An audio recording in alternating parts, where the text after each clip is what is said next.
So guys, welcome back to Up to Date Edian Channel. Nama gue Greg. Jadi waktu kemarin kita review Redmi Note 9 Pro, banyak banget dari kalian yang komen, "Bang, review yang versi non-pro-nya juga dong." Ya, akhirnya kita buatin deh. Jadi gue akan nge-review selama 1 minggu pemakaian ini. Apa aja yang di-upgrade dan apa aja yang di-downgrade.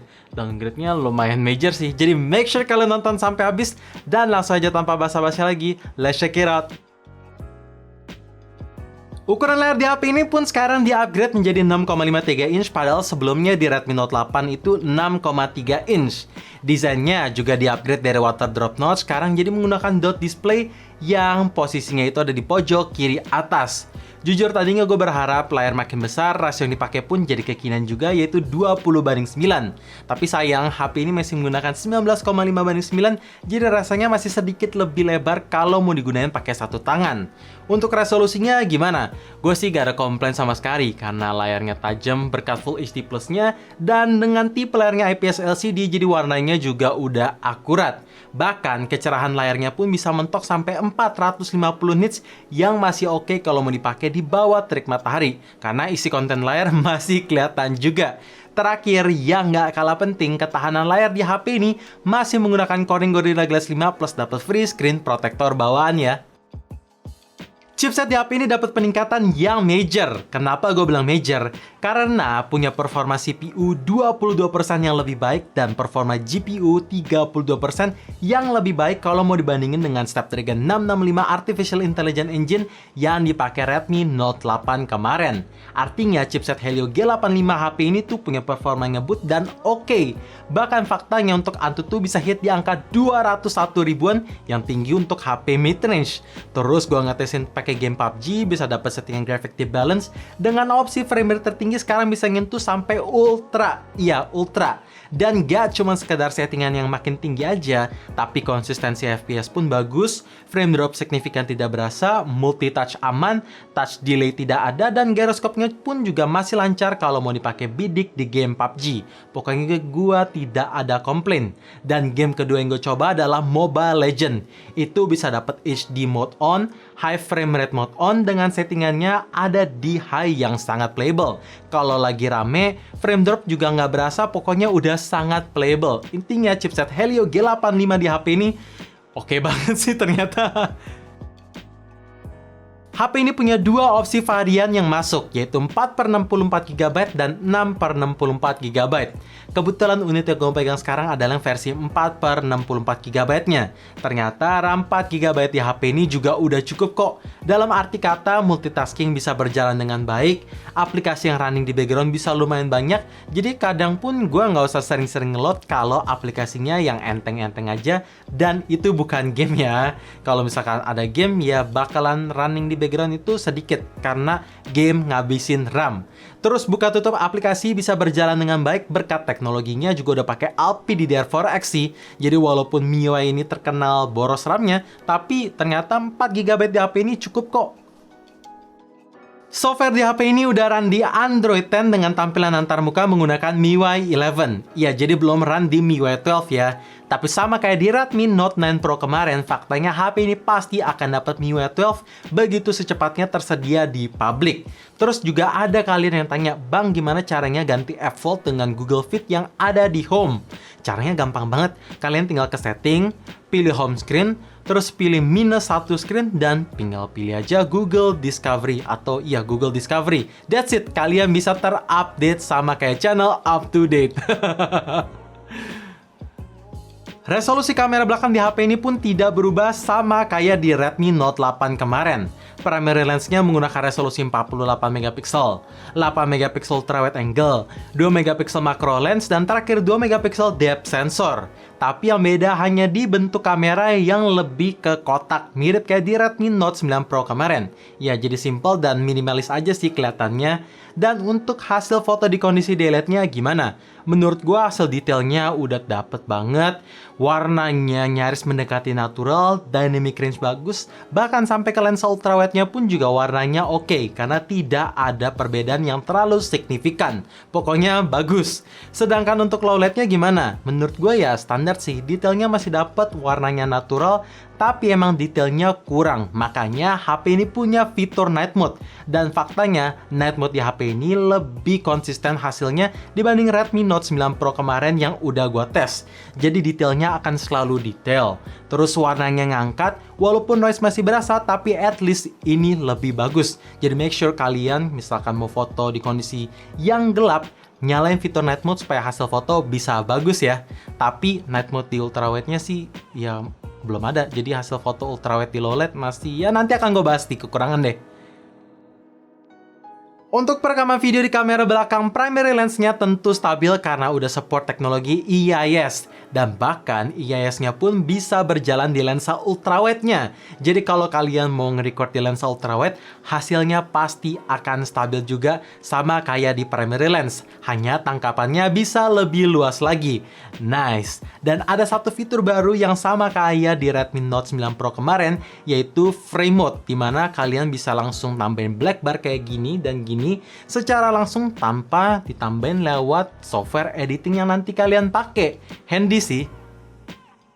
Kapasitas baterai di HP ini dapat peningkatan yang nggak main-main. Dari sebelumnya 4000 mAh aja, sekarang jadi 5020 mAh atau nambah 1020 mAh yang jumbo banget. Gokil. Dan screen on time selama 1 minggu pemakaian, gue record sekitar 10 jam 29 menit. Itu dapat screen on time-nya.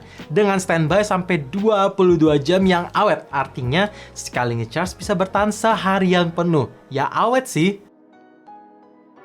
Dalam soal charging, HP ini sama kayak Redmi Note 8 kemarin, yang support di 18 watt fast charging. Belum di-upgrade tapi ya nggak masalah sih, masih lumayan cepet kok. Gue nge-charge dari angka 5-100% dengan brick charger bawaan, itu makan waktu sekitar 2 jam 19 menit yang oke loh. Tentunya itu nggak gue pakai ya, jadi dibiarin nge-charge aja pada semestinya. Dan ada satu hal yang gue harus apresiasi, kali ini Xiaomi Indonesia nge-include brick fast chargingnya langsung di dalam box pembelian. Nice! Terakhir yang nggak kalah penting, port chargernya udah pakai Type-C ya. Penempatan sensor sidik jari di HP ini tuh memang rada nyaru karena ketutupan warna hitam persis di bawah kamera. Tapi posisinya udah bagus kok, karena gampang diakses. Ya, gak usah ngeliat, udah pasti kebiasa untuk unlock HP ini. Untuk performanya sendiri menurut gua cepet banget plus akurat. Faktanya, fingerprint di HP ini slightly lebih cepat dibanding versi Pro-nya. Sedangkan untuk face recognition-nya gimana? Menurut gua juga udah cukup cepet kok. Speaker di HP ini menggunakan single bottom firing speaker yang kualitas suaranya oke, mengingat ini HP harganya ada di 2 jutaan. Clarity-nya berasa, treble berasa banget. Ya walaupun bass-nya emang kurang berasa, tapi at least ada. Overall yang nyaris balance. Dan seperti biasa, biar kalian dapet gambaran gimana sih kualitas suara dari HP ini, make sure kalian pasang earphone ataupun headset supaya bisa ikutan menilai dan dapet gambarannya. Langsung gue play di kekuatan 100% ya.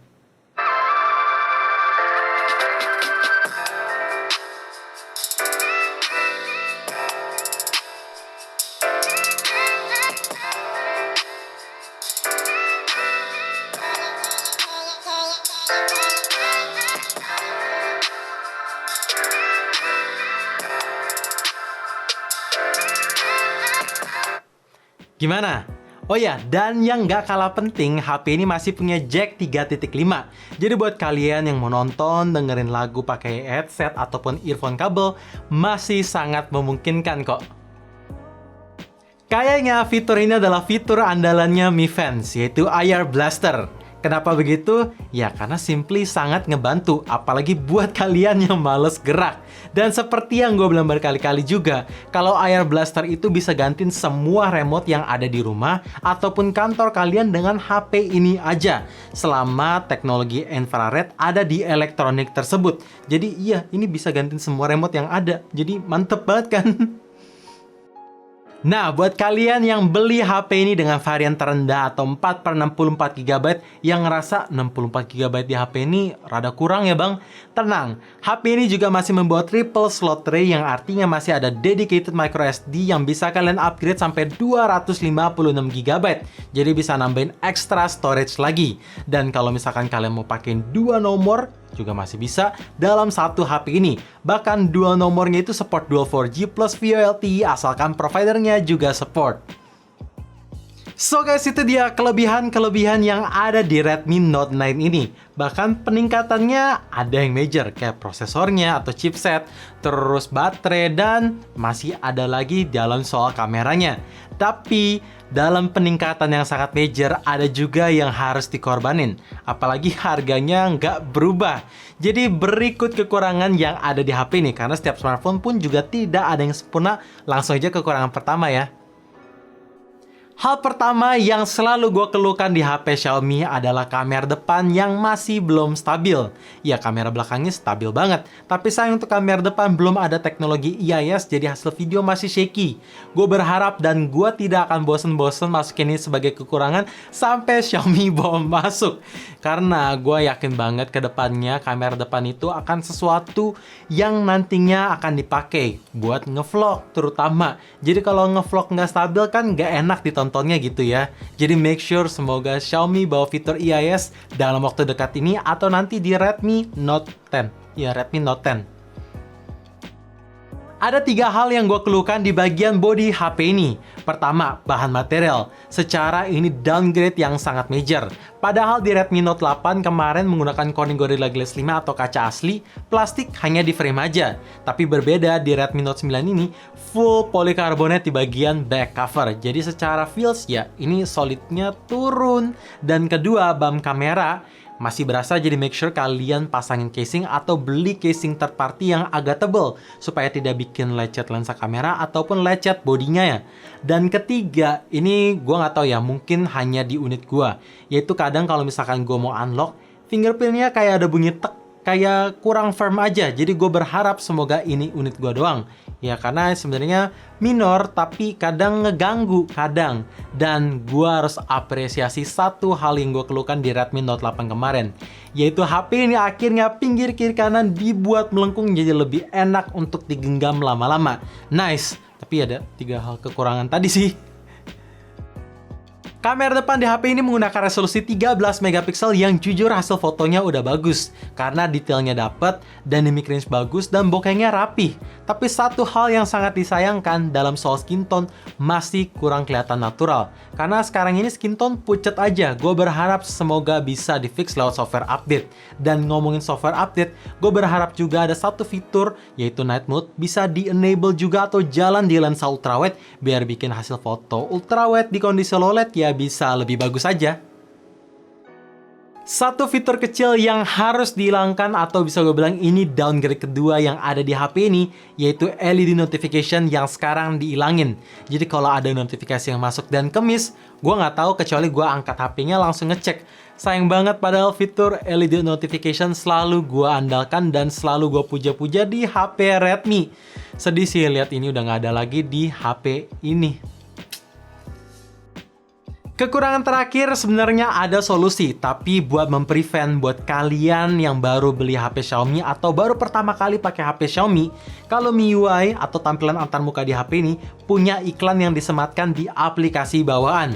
Ya walaupun sekarang udah berkurang, tapi gua harus kasih tahu karena emang cukup ngeganggu. Solusinya tinggal ganti region di luar dari Indonesia dan iklannya otomatis hilang. So guys, itu dia video review Redmi Note 9 tanpa Pro dari kita selama 1 minggu pemakaian.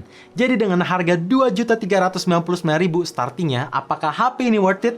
Menurut gua jelas worth it. Tapi kalau kalian tanya apakah layak upgrade dari Redmi Note 8 ke Note 9, menurut gua nggak deh, tahan aja. Kalau mau upgrade langsung ke Pro-nya. Tapi buat kalian Redmi Note 7 user yang mau upgrade ke HP ini, menurut gua penambahannya ya worth it banget. So thank you for watching. Jangan lupa like dan subscribe channel ini. Sekaligus kalian notifikasinya juga supaya kalian tahu kapan video baru diupload. And as always, stay safe, stay healthy, dan stay updated with up to date.